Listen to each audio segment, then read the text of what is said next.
Hi, this is Arun. Welcome to movie globe. Movie ഗ്ലോബിന്റെ പുതിയൊരു വീഡിയോയിലേക്ക് ഏവർക്കും സ്വാഗതം. എല്ലാത്തരം പ്രേക്ഷകർക്കും കണ്ടിരിക്കാവുന്ന ആസിഫ് അലിയുടെ ഫീൽ ഗുഡ് വിഭാഗത്തിൽ ഉൾപ്പെടുത്താവുന്ന ഒരു 5 സിനിമകളെ സജസ്റ്റ് ചെയ്യാനാണ് ഞാനിന്ന് വന്നിരിക്കുന്നത്. ഒരുപക്ഷെ നമ്മളിൽ ഭൂരിഭാഗം കണ്ട സിനിമകൾ തന്നെയായിരിക്കും.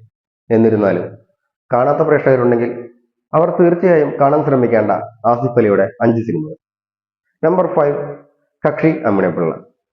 വിവാഹം കഴിഞ്ഞ് ഏതാനും നാളുകൾക്കുള്ളിൽ തന്നെ വിവാഹബന്ധം വേർപ്പെടുത്തുവാൻ വേണ്ടി തയ്യാറെടുക്കുന്ന ഷഞ്ജിത് കുമാർ അമ്മിണിപ്പിള്ളയുടെയും കാന്തി ശിവദാസിന്റെയും കഥയാണ് ഈ സിനിമയിൽ പറഞ്ഞു പോകുന്നത്. ഇവരുടെ വിവാഹമോചനത്തിനു വേണ്ടിയുള്ള കേസ് ഏറ്റെടുക്കുന്ന വക്കീലിന്റെ വേഷത്തിൽ പ്രദീപൻ എന്ന കഥാപാത്രമായി ആസിഫ് അലി കടന്നു വരുന്നു. കുടുംബ പ്രേക്ഷകർക്ക് എല്ലാവർക്കും തന്നെ വളരെയധികം ഇഷ്ടപ്പെടുന്ന വളരെ മികച്ച ഒരു സിനിമ തന്നെയാണ് Kakshi Amminippilla. Number 4, Adios Amigos. Suraj Venjaramoodu, Asif Ali എന്നിവർ കേന്ദ്ര കഥാപാത്രങ്ങളെ അഭിനയിച്ച ഈ സിനിമ സംവിധാനം ചെയ്തിരിക്കുന്നത് നഹാസ് നാസറാണ്.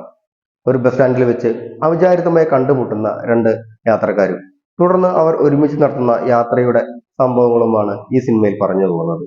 എല്ലാതരം പ്രേക്ഷകർക്കും വളരെ നിറഞ്ഞ മനസ്സോടുകൂടി ഒരു പുഞ്ചിരിയോടുകൂടി കണ്ടിരിക്കാവുന്ന വളരെ മികച്ച അനുഭവമായിരിക്കും അഡിയോസ് അമിഗോസ്. നമ്പർ 3, കെട്ടിയോളാണ് എന്റെ മാലാക.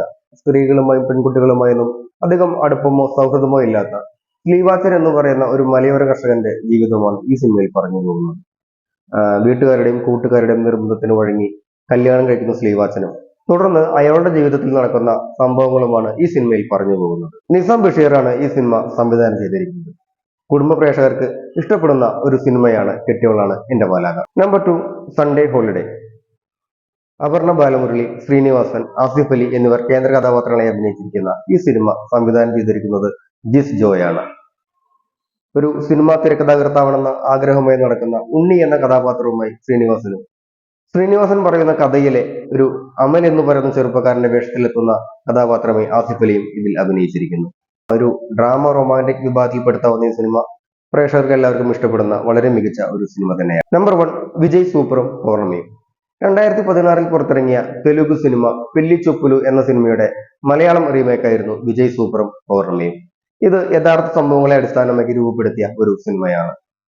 ഷെഫ് ആവണമെന്ന ആഗ്രഹമായി നടക്കുന്ന ഒരു എഞ്ചിനീയറിംഗ് ഗ്രാജുവേറ്റായ വിജയ് എന്ന കഥാപാത്രമായി ആസിഫ് അലിയും സ്വന്തമായി ഒരു ബിസിനസ് തുടങ്ങണമെന്ന ആഗ്രഹമായി നടക്കുന്ന പൗർണമി എന്ന ഒരു MBA ഗ്രാജുവേറ്റിന്റെ വേഷത്തിൽ ഐശ്വര്യയും ഈ സിനിമയിൽ അഭിനയിച്ചിരിക്കുന്നു. പ്രേക്ഷകർക്ക് വളരെ രസകരമായി കണ്ടിരിക്കാവുന്ന വളരെ മികച്ച സിനിമയാണ് വിജയ് സൂപ്പറും പൗർണമിയും. മറ്റൊരു പുതിയ വീഡിയോയുമായി നമുക്ക് വീണ്ടും കാണാം. അതുവരേക്കും ബൈ.